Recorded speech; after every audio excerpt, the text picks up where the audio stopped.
Садыр, сен беріп қойғын Даниярға 2,5 миллион сом қарсыңды. Өкөң тең малярный кузовный работа işletkенсің. Данияр анжиянда, сен болса Бишкекте келсің, Садыр.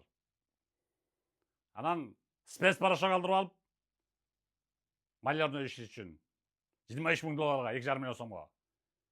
Бербей качып жүрөсүң. Мына фотографиясын көрүп койгула. Асакеев Садыр Шаршембекович, 34 жашта. Адвокатың болса айтып атыр, бір адвокат жалдап алсың. Анан болса 4 000 долларга сени банкрот деп жаралайбыз. Ошону мен бербей кетесиң деп. Эмне? Законно лазейка таап алып, монтип буйтап кетсе болобу, я. Ал эмне деп болгон адвокат ал?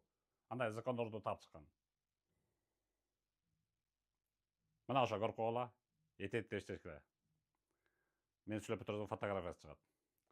А сен Садыр жөн берип койгон, уктуңбу? Мына көрүп койгула.